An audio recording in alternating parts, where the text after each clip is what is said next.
எல்லாருக்கும் வணக்கம். திருக்குறள் அதிகாரம் 1 குறள் 8. "அறவாழி அந்தணன் தாள் சேர்ந்தார் கல்லால் பிறவாழி நீந்தல் அரிதுன்னு சொல்றாரு திருவள்ளுவர். அறவாழி அந்தணன் அதாவது கருணைக் கடலான தன்முகமாய் நிற்பவன், தன்னுள் நிலைத்து நிற்பவன். இதை தான் நம்ம அந்தணன் சொல்றோம்.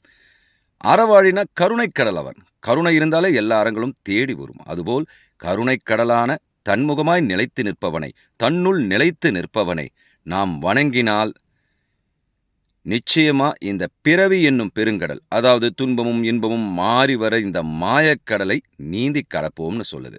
அப்படி அவனை நம்ம சரணடையலைனா, நான் தான் எல்லாம் நம்ம நினச்சிக்கிட்டு இருந்தோம்னா, நிச்சயமா இந்த பிறவாழி, அதாவது இந்த பிறவி கடலை நீந்துதல் அரிதுன்னு சொல்றாரு. நீந்தி கடக்கிறது கஷ்டம்னு சொல்றாரு.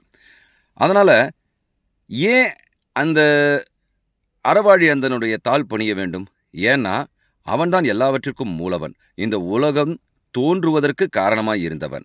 அப்படிப்பட்டவனை, அவன் இந்த உலகத்தை தோன்ற வைத்தாலும், இந்த உலகத்தோடும் எந்தவித பற்றுகளும் இல்லாமல் தன்னுள் நிலைத்து நிற்பவனாய் நிற்கிறான்.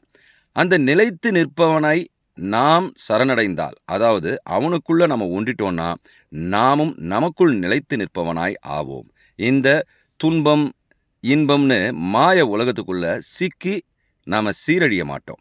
நமக்குள் நிலைத்து நின்று நம்ம மையத்தை அடைந்து சந்தோஷமாக இந்த உலகத்தில் வாழ்வோம்னு சொல்றாரு திருவள்ளுவர். நன்றி, வணக்கம்.